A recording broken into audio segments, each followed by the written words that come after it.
It's that time of year again. It's time to say goodbye to sports for the rest of the year. I'm joking. It's the World Series. But for Yankee fans like myself, the season is over with the Yankees having been knocked out by the Astros in 6 games of the ALCS. Now, am I upset that the Yankees are not in the World Series? No.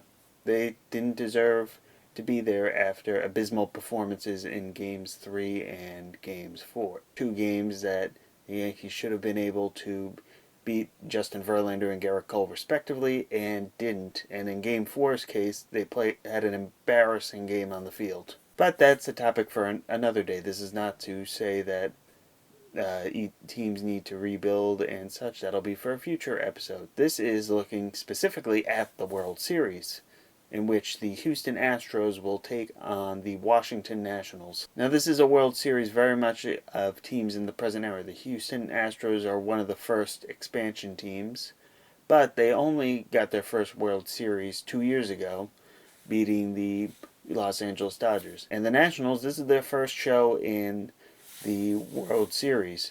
The closest they got before this year was way back in the 80s when they were the Montreal Expos. It also appears, at least on paper, that it's the reboot of what the current trends in baseball are. Whereas most teams are trying to limit how much their starters go out and are experimenting with the opener more and more, both teams carry 3 aces and can field a very competent starting 4 in the World Series if they desire. Now, I say on paper because in actuality, both teams have the formula for the last couple of World Series winners. The formula that is that you build your team around a nice young group of hitting players and then import your strong pitching.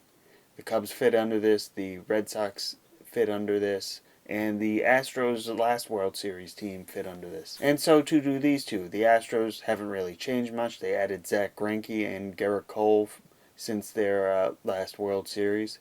The Nationals having the Steven Strasburg, but also having signed Max Scherzer, Patrick Corbin, Anibal Sanchez. So the pitching is going to be fantastic and something that MLB advertising should definitely capitalize on. So too should they capitalize on the fun that all these players are going to have. Yordan Alvarez is going to be Rookie of the Year for the American League. Juan Soto is going to turn 21 during Game 3. You have Anthony Rendon, who's going to be a free agent enjoying the best season of his career.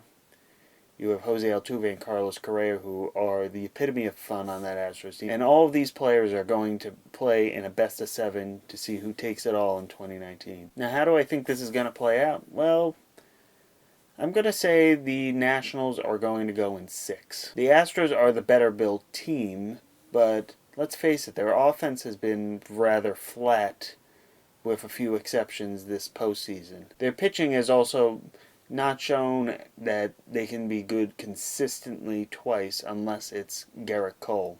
Zach Greinke has alternated good and bad outings. Verlander has been hittable after the first time around. Conversely, the Nationals have no bullpen, which is a lie, but it speaks to what their season has been. While they do have a few good relievers in Sean Doolittle and Daniel Hudson, their bullpen has been their Achilles heel for much of the last few seasons.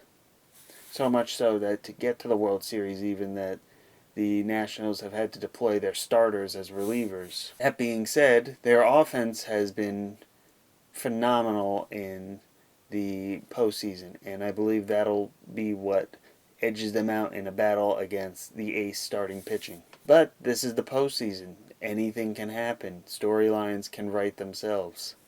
So I cannot wait to see how the next week unfolds and who gets crowned the world champion of baseball. Joe, what do you think? You'll be recording after probably either Game 6 or 7 is done.